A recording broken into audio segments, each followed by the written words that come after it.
Hello and welcome to the DRBF members meeting, which is hosted by Region 1.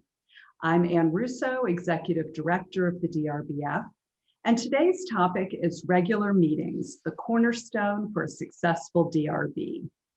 Joining us are three experienced DRBF members, each with their own perspective on this important topic. Ferdy Forey has degrees in civil engineering, business administration, and law. He retired from Kiewit at the end of 2017 and is now serving as a DRB member on 5 boards. He currently serves as a member of the DRBF Training and Transportation Outreach Committees and is past president of the DRBF Region 1 Board of Directors. He will approach today's topic from the practitioner perspective. Joining us with the owner's perspective is Joe Gilner.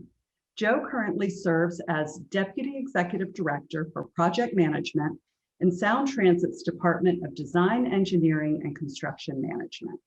Joe is also a past president of the DRBF Region 1 Board of Directors, and he currently serves as co-chair of the DRBF's Transit Committee. Lastly, Ed Ballard will bring the contractor's perspective to today's topic. Ed's career started at Caltrans as a civil engineer before moving into the legal side. He most recently served as National Director for Contract Management with Lane Construction Company and was part of the corporate legal department. His duties included the effective use of DRBs, selection of DRB panel members, and the preparation of project teams for their regular use of DRB meetings. So without further ado, I'll hand off to Ferdy Forey, who will get us started today. Thank you very much, Anne, welcome everybody, ladies and gentlemen. I want to just say that you will see on the slides as we go through, there will be in italic some notes to the slides. Those are actually from the DRBF manual. We're not going to read through that, but it's just for you, for your reference in the future. And we strongly recommend that you actually visit the site and read the manual. Now, as Anne said there, we are very pleased that we have a users, an owner and a contractor here to actually share with us also what is it at the regular meetings that they value and consider important for their projects. Next. So the points that we are going to touch on is firstly, to emphasize that the DRB process is one of avoidance and not adjudication. Briefly, what it is not, then we will stop at some goals for the regular meeting. And we're going to look at how we've observed from past experience regular meetings should be conducted. Next, we will look at important elements that we have identified that would make regular meetings successful. Then we will stop at the frequency. So often there is this discussion, how with the regular meetings, when would they be held? So you hear different perspectives on that. And also what is important is how the regular meeting fits in with other contract resolution processes as defined by the contract. And then lastly, we will make some comments of the fact that a regular meeting should be part of the internal organization on both owner and contractor. Next. So the DRB process is different from other processes. It is the only process where the emphasis is on prevention instead of resolution. And what is the main tool to achieve that? That is the regular scheduled DRB meeting. Now the DRB process also then have other tools which is, of course, the advisory opinion and a recommendation from a formal hearing if needed. Next. However, what it is, so the regular meeting is, the objective is to build cooperation between the parties so that they can be more effective and that they can come up with ingenious resolutions for issues rather than it becoming disputes. Next. Now, what the regular meeting is not. I've heard that often at DRBF meetings that gets, firstly, is advice. It's not giving advice, because once you start giving advice, very easy that you may sound prejudiced. And of course, that then will bring in questions on impartiality, which we don't want. Further, it is not mediation. It is to getting the parties to actually work towards goals. Next. So the regular meeting goals is cooperation and trust between the parties for more to more effectively resolve distributions. So at the regular meetings, we would want the parties to discuss and help them to define what was the root cause for issues, discuss entitlement, and the potential effect, and also how they can work together to actually mitigate that. Therefore, at a regular meeting, we want to encourage ingenuity and working towards a negotiated settlement. We also, from that perspective then, is we want the regular meetings to actually avoid also advancing it to go to advisory opinion or a hearing, or of course worse, follow-up litigation. Next. So a regular meeting is usually at the project site, includes a site inspection, and that inspection is not just a visiting the site and see where we are. It is really to visit friction and potential friction points. Should be attended by both sides executive, and there should be anything that can follow up increases in delays and costs should actually be brought up. Next. So yes, good afternoon, Edward Ballard. Thank you for the introduction, Ann. And I'll be giving the contractor perspective. This is the first slide I'm going to comment on. From a contractor perspective, the key really is to believe that the DRB is impaneled to drive dispute avoidance. And when a contractor enters into a contract where there's DRB provisions, at least from my experience, that's the expectation. And so to drive dispute avoidance, the DRB panel should really facilitate and encourage open and frank, transparent discussions between the parties as facilitated by the board. Now, to be able to do that, to drive those transparent discussions, the DRB, I believe, should be as prepared as possible, getting ready to go into a regularly scheduled meeting. And prepared meaning to really understand the status of the project up to that point in time. Because if the DRB fully understands that, then that will help them focus on the specific questions that they would decide to ask of the parties to drive and facilitate open and frank discussions. So in summary, for my point on this slide, I think it's very important that the DRB understand that going in. They're there to drive dispute avoidance, be as prepared as possible. That's the contractor's perspective. It develops trust, knowing that, especially when the contractor really understands and believes that the DRB understands that project and the issues they may be confronting at the time of that regularly scheduled meeting. Next.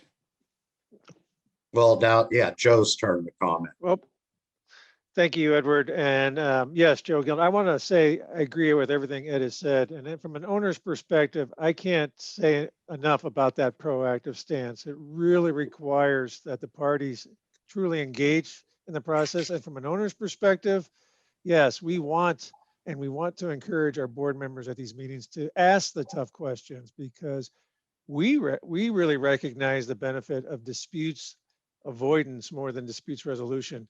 I, as an owner, recognize that I'm going to lose some of that control if I'm truly coming at this only to try to get disputes resolved. It really has to be with that mindset of disputes avoidance. We're going to touch on some of the things that we as the parties need to provide to the board members so that they can come fully prepared for the regular meeting. And we'll also touch on, recognizing that public owners are using different delivery methods between design bid build, design build, and general contractor construction manager, CM at risk. So those all factor into how we're going to engage with the board given the different delivery methods.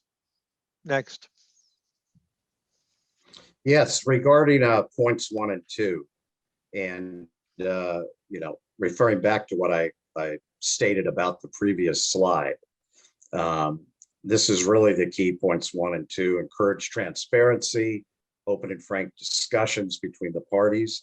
From a contractor perspective, that's what a contractor expects of the board, to derive dispute avoidance. And if the contractor and even the owner knows and understands and believes that this is what the board is doing, it also puts the pressure on both the parties to be fully prepared on the project and the disputes and issues that may be confronting them at that time, and also potential issues that they see down the road. So with all the parties fully prepared and understanding the project, it allows the DRB to develop and drive discussions by being prepared with pointed and direct and frank questions to both parties. And then both parties understanding that the board is going to be very prepared there to facilitate dispute avoidance. They have to be ready and prepared as well. And they have to not be afraid to be frank and open about their position and the other party's position. Because the more all the information is out on the table, it builds trust between everybody and it facilitates the process to be successful. Ed, I couldn't agree with you more on points 1 and 2. It is a collaborative process, and it has to be from the very start. And the regular meetings are really going to help the parties throughout the process. We recognize, again, these projects span over years, and the chemistry between the owner and the contractor and the DRB members is so vital.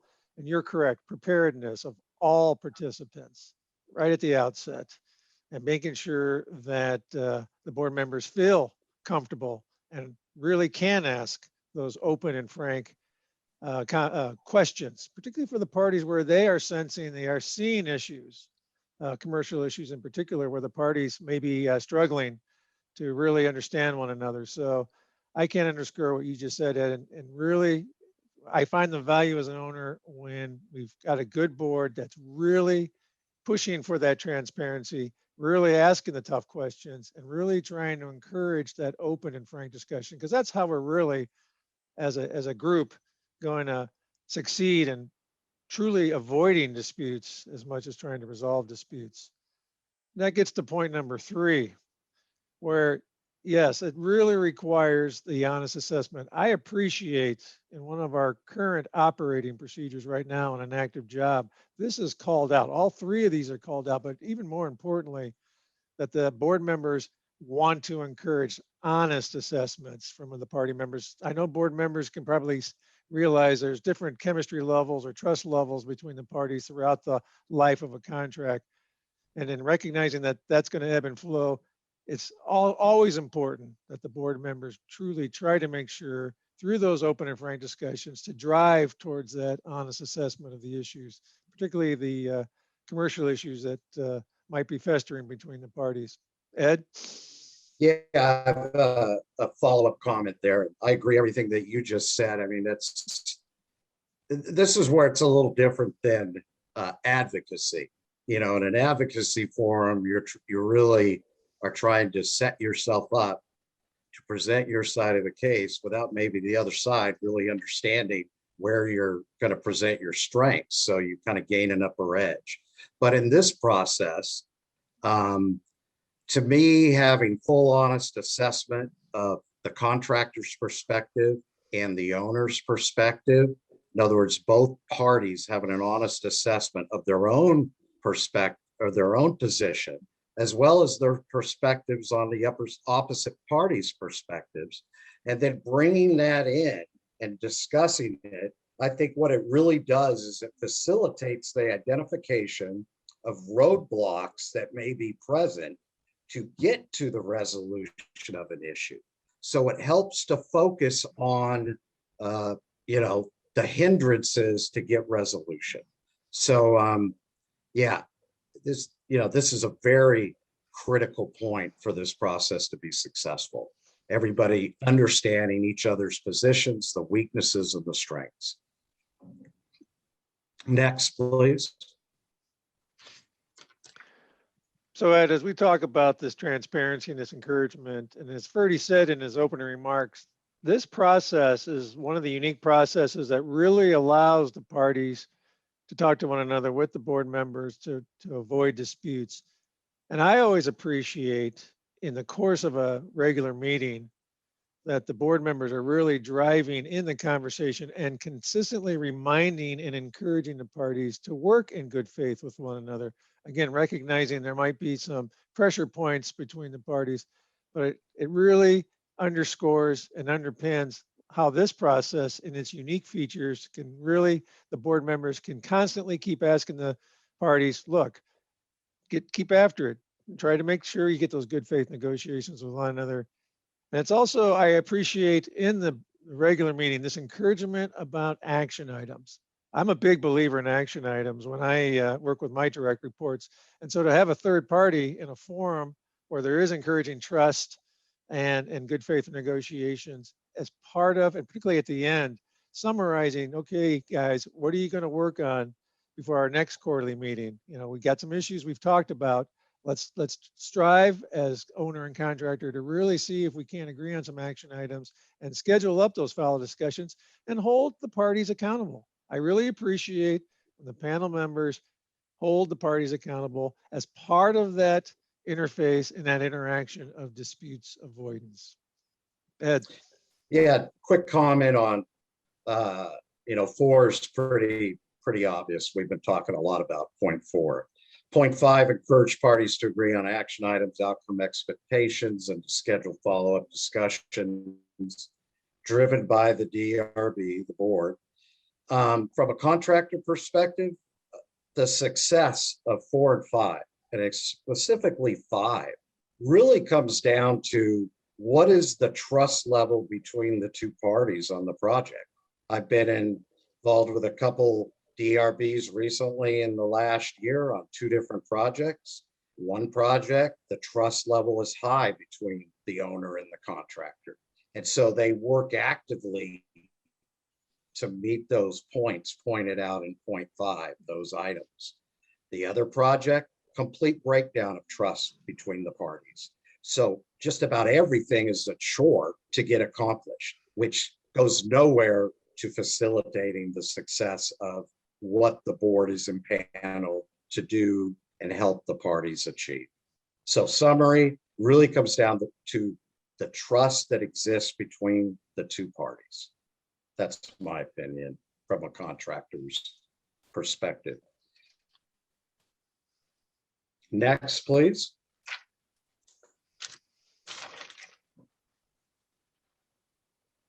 So, ladies and gentlemen, they now heard that how the regular meeting should be, and we see that it is the backbone of the DRB process to encourage, and that the panel should come and they should encourage the teams to openly discuss their matters.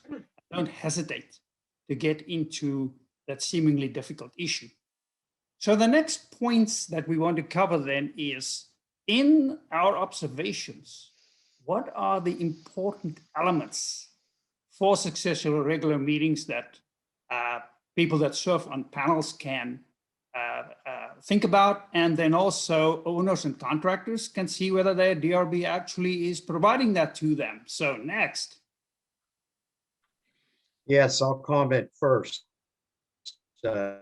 Chair should control but not dictate, assuring other DRB members participate in the question. From a contractor perspective, I believe this needs to be addressed by the board members themselves before they even go into a regular meeting. I've been involved with quite a few boards, but I've seen both examples. I've seen some boards where there's an equal sharing among the board of where it tends to be just the chair of the board doing it. So from a contractor perspective, I think it's better when you get questions from all board members, because both parties were involved in picking two of those members, which then resulted in picking the chair. So, but to really drive this has to be an agreement by a board themselves prior to going into the meeting, and maybe preparing amongst themselves who's going to ask what questions. And then, when you get into the meeting, then it appears that there's full participation by the board to both parties. Yeah, I agree with you. Here at Sound Transit, we use joint selection, and we pick all three together, and we let the three members decide who is the chair. But I can't, I've seen it, as you have said, both ways. I've seen where there's been equal distribution of engagement by the members, and I've seen it where the chair has been more controlling. So I really, as an owner and as a user, I like to see the equal distribution and participation. And I have to say, even during this current pandemic, when things are more virtual than in person, I can't underscore that even more. Some of the challenges to make sure that all the members are clearly participating and asking good questions. Gets back again, as you said, to that preparedness situation for all the parties going into the regular meeting. A follow-up point, Joe, just real quick on that. When all the panel members are participating and asking, presenting questions to the two parties, it also gives a sense of, I would guess, confidence with the two parties, sense of confidence that they believe that all the panel members really understand the project. I think when you just have one person presenting those questions, a party could question, is that occurring because maybe the other two aren't fully as versed on what is going on? So, good points. Next. Ferdy mentioned the site tour in his opening remarks, and I'm going to have 2 points to make here, sort of outside the COVID situation, but certainly, yes, as an owner, I really believe the site tour is critically important. It pretty much goes hand in hand with the in-person meeting that takes place. And I like when our operating procedures really will spell out, as Ferdy said, look, we're going to not only give you an update on what's going on and really give you that three-dimensional scale of what we're doing, but we want to stop and look at some of those pressure points, some of those areas where we have either contractual interpretation issues, or we have different issues about how the work is developing, either with self-performed or with subcontractors, or there might be some third-party issues that have to be outlined in the tour. It's really critical when you're in that tour that the board members really allow both parties and insist that both parties get a chance to discuss all the issues, but most importantly, where you have those pressure points, where you're having those issues, that both parties are given ample amount of time to describe the situation out in the field to the board members. So site tours are very, very important. And I realize now in this pandemic situation, and I'm looking forward to where we can have our meetings in person. We're trying to do virtual tours. That's not quite the same. So I know we're doing those now pretty much, and we've been trying to do those for the last year, but I look forward to when we can get out there and really kick the dirt and talk about the issues at the site tour with the board members. Ed? Yeah, a simple follow-up point. I mean, to me, it comes down to, from a contractor perspective, a visualization, is priceless. And an example of that is one project I've been involved with in the past while at Lane was a tunnel project. And one of the issues for the board was a differing site condition dealing with water. Well, you could write all you want about that, both factual, what it looks like and everything. But you really don't understand it until you see it. And so in that situation, there was a site tour, and this was pre-COVID. And I'll never forget when the board was on that tour, because being in that tunnel, it was like a rainforest. And you really couldn't get a sense of that from reading anything. You really had to experience it. So my perspective from a contractor is every regular meeting needs to have a very good site tour that focuses on current friction points and potential future friction points as maybe both parties feel could arise. So next, main purpose to keep the teams talking. I would say that to keep the teams talking from a contractor's perspective, if the board is, I don't want to say 100% successful, but let's say successful, because I don't think you need to achieve 100% success on every point that we've talked about to keep the parties talking. But if the board is successful in general of driving dispute avoidance and all the different points that we've been talking about from a contractor's perspective, that works to keep the teams talking. But then again, it also comes back to what I said previously.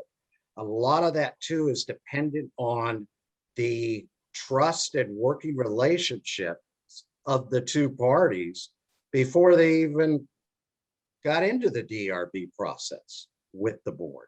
So, keeping the teams talking is kind of like a jigsaw puzzle. All these different aspects have to fit together, and they don't all have to be perfect, but if they work together, it'll facilitate the teams continuing to talk, which drives the whole dispute avoidance process. I agree with you, Ed. And one thing on our side as an owner, I have to recognize that it's typical that we have an integrated team of staff and consultants. That's not uncommon in our practice here in terms of how we structure. So my role as an executive is I got to make sure that our integrated team is truly understanding what our long range, big picture perspectives are, and talking to our contractor and trying to maintain that focus on, can we do everything in our power to keep it in our control and avoid the dispute rather than necessarily asking the board to help us try to resolve it. So communication is key. And that's one of the roles I feel like I have to do with our team, is keep an eye on the price and stay focused on the big picture. And let's keep talking to each other to the best of our abilities. Next. Who should attend? Well, from my perspective as an owner, yeah, it starts at the top myself. I Actually, like we're still on the previous slide. I think it was the last point on the. Yeah. No, you're right. Keep going. Yeah. Sorry. That's fine. No, it is important from the top down. And I really appreciate now, from an owner's perspective, I like to attend the meetings in my role as a project senior executive to, make sure I'm hearing firsthand the engagement of our side as well as the other side.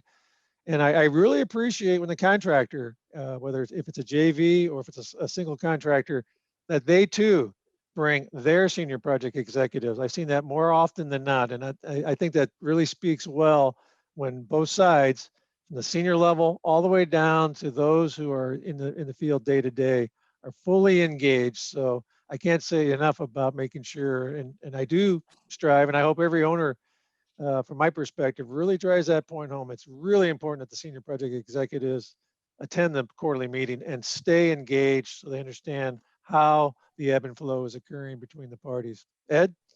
Yeah, I agree with everything you just said. In my experience, from the contractor's perspective, especially with Lane, all those senior project executives and sometimes, most of the time, corporate executives at the operation level do attend the DRB hearings. And I think it's very advantageous that they do so both from the contractor and the owner perspective. And my experience is that the owners have done that too in the boards that I've been involved with. Both sides take it very seriously, and and they should. It avoids a lot of other extra costs later if this process is not successful. Next. I agree with this, that the scheduling should be 2 meetings in advance. But I'll be honest with you, most of the boards that I've been involved with, they only schedule 1 meeting in advance, with a slight exception. If maybe that second meeting is approaching the holiday season, when everybody's schedules get a little bit crazy with vacation and all that. But typically, I thought a lot about this point, trying to remember back, but most of the boards I've been involved with, they only schedule the next quarterly meeting, and it's usually done at the end of the present meeting they're in. And we try to do it at least 2 out, Ed, and I insist on that. That's good because we know the board members are busy, senior executives are busy. So yeah, we strive to have 2 meetings out. So I think that's a good practice. Next. Yes, it's important, again, the agenda, working with the chair and the board. And I've seen oftentimes we struggle with this. In fact, I got 2 active boards. We got a board meeting coming up next week, and I haven't even seen the agenda. So this is something we have to work on. It's really important that the agenda is out for the parties. And I would like to see the board members make sure when the agenda is put together that the parties are equally responsible and held accountable to engage in the agenda equally, not make it a monologue on one party or the other. So this is something I know we have to work on with our because we don't see consistency. Ed, how about you? I've seen general success on this, both parties as kind of driven by the board, setting what should be done prior to the next meeting, that both parties have worked well to get the agenda set 2 weeks prior. My experience has been that the contractor will develop an agenda, the owner they'll meet, work out come to an agreement on the agenda. Often I've seen that if it's not done 2 weeks prior, it's generally caused by what's going on at the project at that time. That has a lot of impact of getting the 2 parties to focus on that and be ready 2 weeks before the meeting. Next. Regular meetings, minutes, summary notes, and action items list. Should minutes be in writing and by the DRB, or should there be no minutes kept? From the contractor perspective and the board regular meetings I've been involved with, we take our own meeting minutes at these regular scheduled board meetings, and the owner has taken their own notes. And then what's been done is we exchange the notes, make sure we're in agreement, and then they're given to the board. Now, whether the board is taking their own notes, I was thinking about this, reflecting back, and I can't recall whether the boards I've been in front of in regular meetings were taking their own notes, but I know that they received the joint notes from both parties that were in front of them. Do I believe the board should take their notes or minutes as well? I mean, they probably should for their own, so they have their own notes to refer back to on how the meeting went and what they stressed in the meeting. But I think this is something that could be addressed by the board prior to the first regular meeting. Maybe come to an agreement on how the notes are going to be taken, shared, that sort of thing. I agree with you and everything you said. And if a chair wants to provide a summary to the parties, I don't have a problem with that. But you're right, it's not uncommon that the parties keep their minutes, particularly those action items as they go through the course of the project. Next. Yeah, sharing relevant information, you bet. I think it's very important. We'll talk a little bit about in the upcoming here shortly about some of the materials to provide. And I know we struggle on a job that goes over a span of years to keep up the relevant information. And it is vital. As Ed said, we want the parties to be able to come as fully prepared as possible. And nothing underscores that when both contractor and owner can share relevant upfront information and to keep the board up to date so they can be the best prepared when they come into these regular meetings. So this is critical. Ed? Yeah, I agree with everything you just said. And from a contractor perspective, I think this is the most important aspect for this whole process to work, because the board can't facilitate the parties to embrace dispute avoidance if they're not versed on what's going on the project, both from a contractual perspective and a technical perspective and an operations perspective. So, you know, either party would not be able to or expect the board to be able to fully do the job that they're paying the board to do if the board isn't fully versed on all the information that's being generated on a monthly basis and receiving that information so they can stay up to speed amongst themselves on a monthly basis, you know, as they roll into quarterly meetings. So this is the key. I mean, you got to have the information. Next. In-person or virtual regular scheduled DRB meetings. Well, from a pre-COVID perspective, I think it's absolutely necessary, because how can a board get the sense of the vibe of what's going on the project between the parties that they're sitting in front of and the actual project itself? Because what's going on operational wise on the project itself drives the emotions between the parties, drives the vibe of how those parties are working together.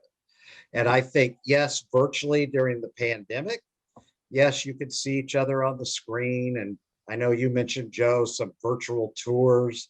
Yes, I've been involved in a few of those, but it's just not the same. I mean, I think for the board visiting in person, they really get a sense of what those parties are dealing with on a daily basis out there on that project. And that's especially important if the project is kind of in a remote area too. You know, a remote area, the parties are already dealing with the remoteness, let alone all the issues they may be dealing with on the project and the issues they may be dealing with and working with each other. So I think the board needs to be there on a regular basis to get a sense of all that. I agree. Next, please.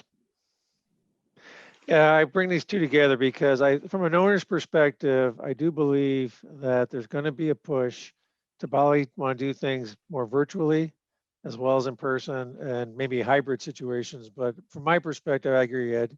We get past this COVID. I think we need to get back to the in-person. There might be opportunities to do things in a hybrid situation, but from my perspective, you're right. It's got to, if we can do everything in person, that's going to really accentuate that chemistry and that engagement. Next. Yeah. The one thing about the COVID, I'll just point out real quick. Actually, I'm talking about this slide anyway, but real quick on the last point. I was involved with a virtual DRB hearing that lasted 5 days. It was very interesting. It went really well. A lot of that was dependent on the company that ran it for the board and the parties. And the parties were in 2 different locations. And the board was in 3 different locations because each board member lived in a different state. But I mean, it went pretty smooth. And I actually think it facilitated some of the emotions not being present when all the parties are together in a face-to-face hearing. Is it something that I think that should continue? No, but it did work, and it can work if we're in a pandemic situation. Next. Real quick on this, we've been talking a lot about this. I think it's absolutely necessary to have these meetings at least quarterly. And if the parties are really working well together and the board is working well with the parties, that will encourage them to have additional meetings when necessary. There's no hard set rule that says you can only meet once a quarter. Generally, that rule is put into the procedures, so you at least have a minimum number of times you meet. But if the parties are working well together and they see they're getting success on resolving issues, I think it's definitely positive to schedule more meetings if everybody believes it's necessary to get something resolved.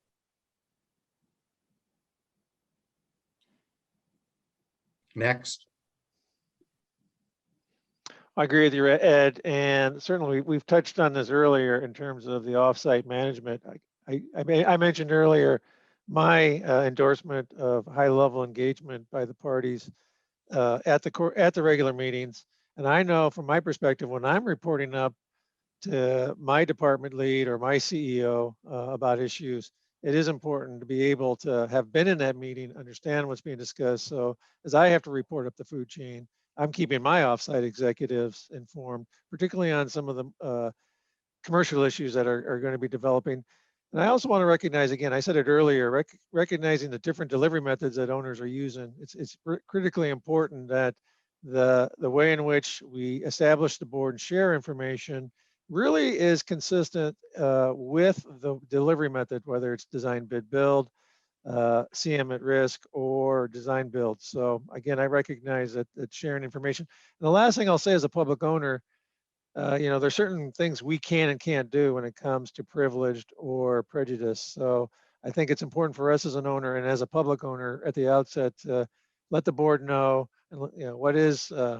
what we can keep confidential and privileged and what we can't, but recognizing there is that level of privilege and confidentiality that we want the board to provide and encourage as we go through this process. Next.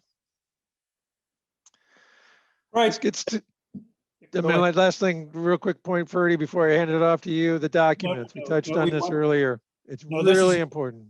This is important that you cover this as far as the document is concerned. Please go ahead.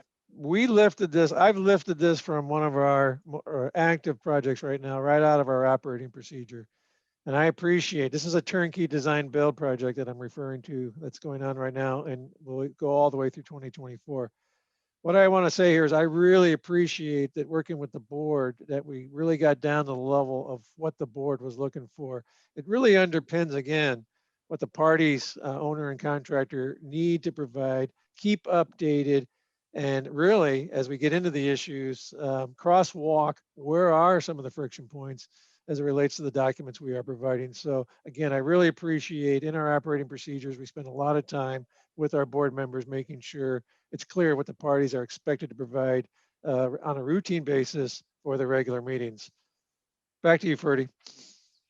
Yeah, that is, so what we see here is that it is very important for the users, owners, and contractors that we have a proactive board that get involved, that this information be shared with them timely.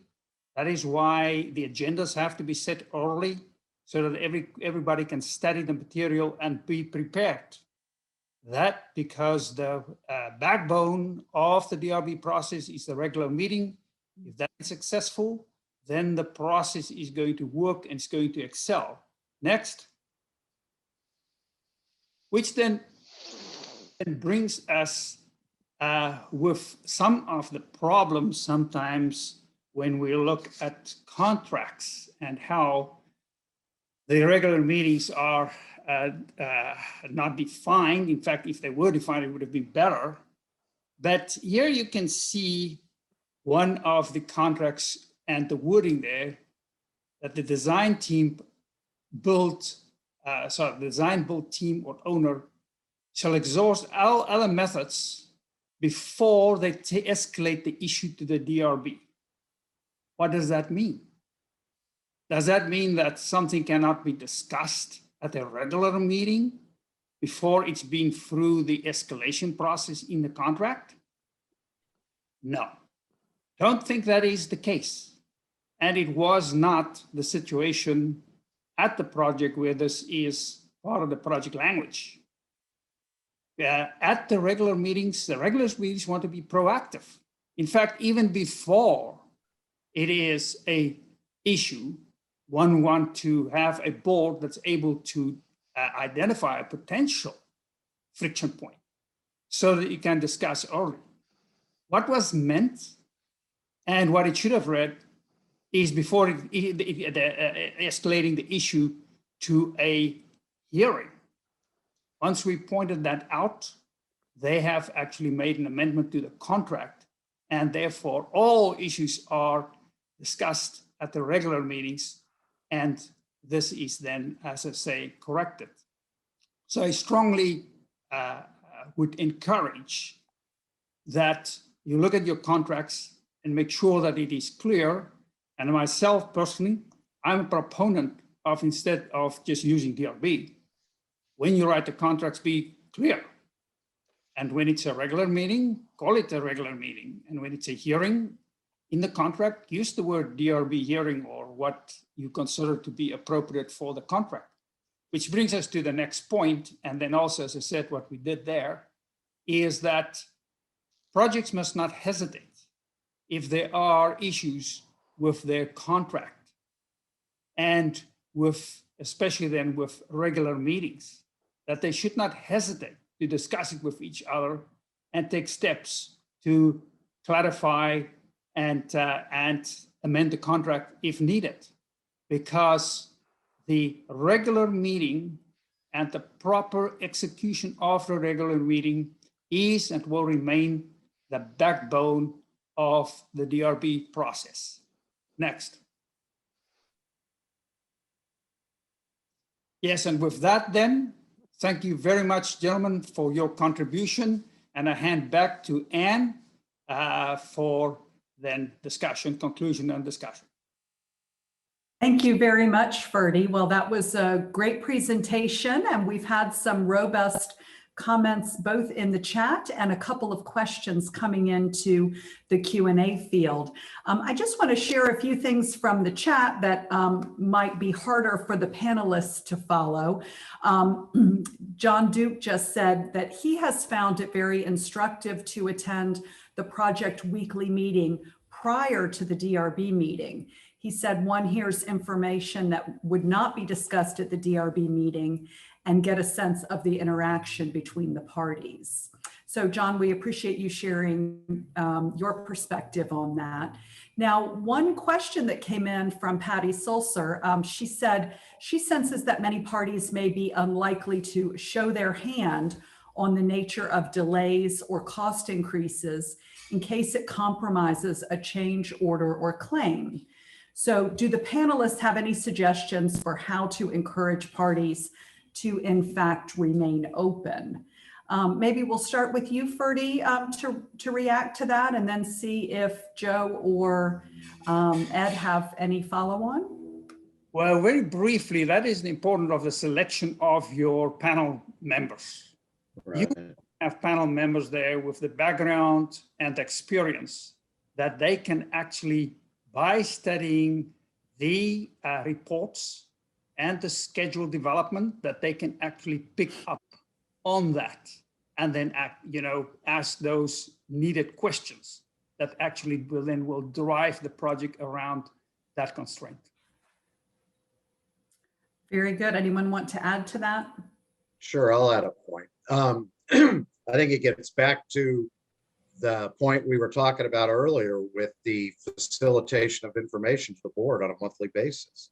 If that information is fully open and accurate and provided to the board, and if the board does have the expertise that Ferdy talked about, and that comes back to the selection process, that board will understand the schedule issues, the cause of delay. And for them to understand that, they need to, because that can help facilitate getting the change order written correctly, or, resolving that change order issue. That's why the board's there, to help do that, so you don't potentially run into those problems. Now, granted, on some projects, the issue could be so complex, and if the parties are polarized, it'll be very difficult to get that accomplished. But I think, this whole process is to avoid hiding information because you're afraid that it's going to hurt you if you release the information. That's why the board's impaneled. They owe a level of confidence to the parties, just like the parties owe confidence to the board. And if everybody trusts each other, it should help the work. Thank you, Ed. Joe, did you want to comment?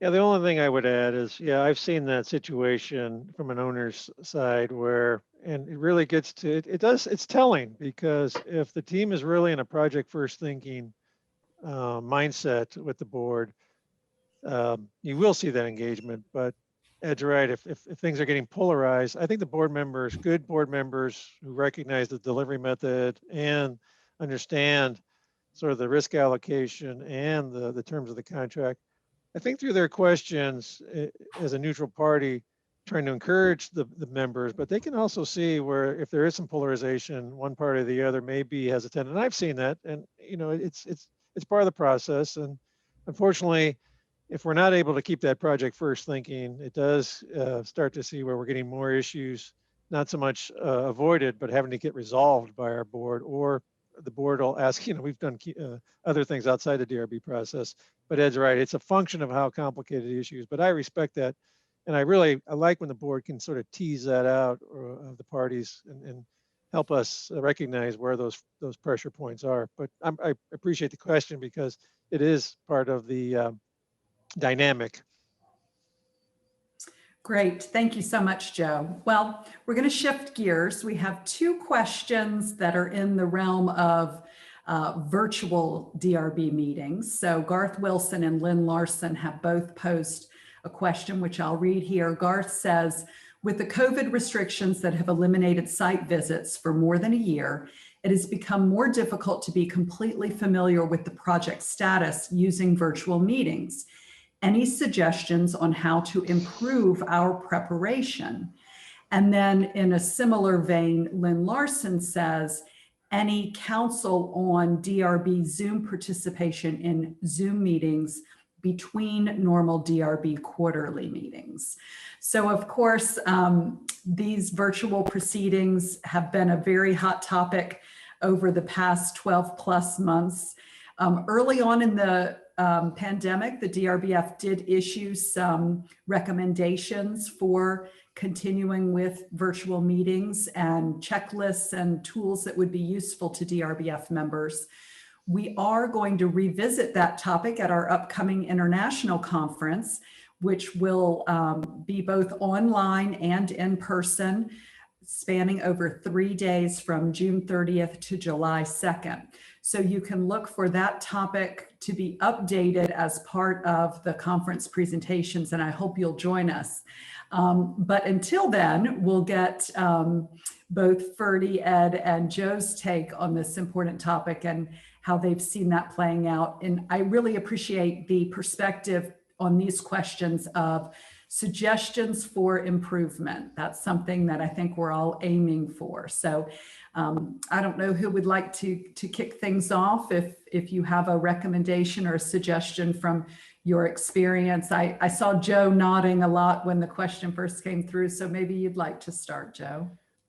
Yeah, I appreciate the question. We've got 2 active boards right now, and sadly during this pandemic, one of the boards we've not met at all, and they've been engaged with us for almost 2 years.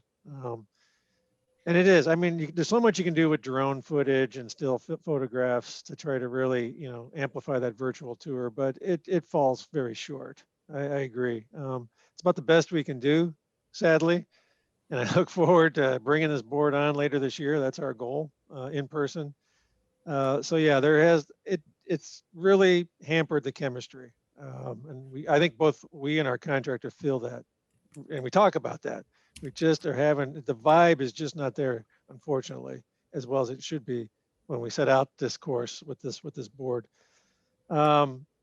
The other part of that question was about the opportunity to engage between meetings. I've never done that before. It's an interesting thing to take note of. We've often been very religious to the quarterly meeting cadence. So the part of the question is, might we do something in between meetings, recognizing this virtual format? That's something that I would take under consideration, but we've not done that ourselves. My experience over the last year is there's been no meetings virtually between quarterly meetings either. One formal hearing, and but I think, you know, you do the best you can do. You don't want to stop the meetings. So a lot of it, I think, to get the best experience out of the virtual reality, just make sure you have the best technology you can to facilitate that. But nothing replaces the regular meetings on the project site. I agree with that. And there is no regular meetings should be in person. Having said that, I also think that this experience with virtual meetings has definitely opened a possibility to have interim regular meetings, which can be very helpful to avoid disputes and get resolutions. Oh, done. Very good. All right. Thank you, guys. Well, we are getting close to the end of our hour here. We have one final question that I think will be a great place for us to wrap up. So I want to thank everyone for participating, and we'll go out with a question from Daniel Cadenhead. And it's about the issue of getting your first board appointment. So I'll just read the question in its entirety. I am a newly qualified credentialed as a DRB member. I have 39 years of senior management experience working for a specialty subcontractor, ground improvement foundation drilling, but none directly as a GC, other than participation in several DRBs. Do you have any suggestions for how best to market my experience so that I might be chosen to serve on a DRB? Is there a need for this specific area of expertise? So I see lots of nodding going on here. Who would like to start with a reply for Daniel? I suggest Joe. Well, Daniel, right. get engaged. You know, Yeah. the foundation can provide, you know, you got to market yourself.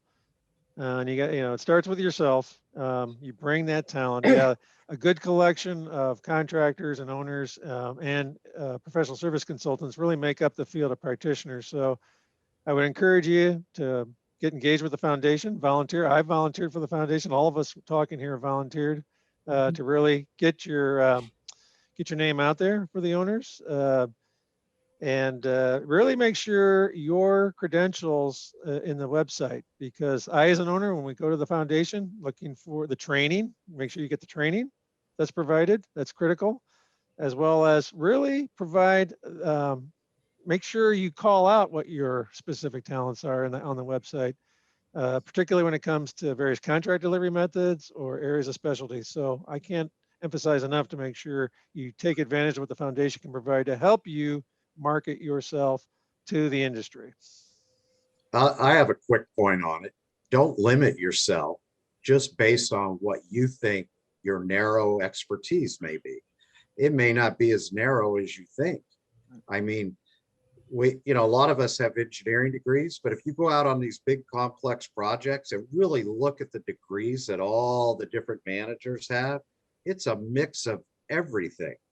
And even though you're focusing on one specialty aspect that you may think limits you, look at your underlying credentials that led to you becoming an expert in that specialty. So, you know, have an open mind. Don't shut off your prospect by just focusing on maybe what you've been doing or doing now. Look at your whole experience, professional experience. To that point, I can just briefly add that it's important to early on get involved with the DRBF and the DRB process, so that those that choose panel members, that they know you and know that you understand the process. So And I think both Edward and Joe made those points, so I agree with that. Get involved while you're still doing other work. Get involved with the DRBF, and so that everybody understands that you are on top of it. Thank you very much, guys. I love hearing you talk so passionately about involvement and engagement in the DRBF, because our members truly are the lifeblood of this organization. So I extend the invitation as well. If anyone has questions about how to get involved, don't hesitate to contact me directly or Kimberly Peterson. Our emails are on the DRBF website, which is drb.org. And that is also the place where you'll find a recording of today's webinar and a paper that we have in the library on top 10 ways to get your first DRB appointment. So I hope you find those resources useful. I hope that today's discussion has given you some food for thought and things to think about as you move forward in your practice. Thank you for joining us. Until next time, bye. Thank you, everybody.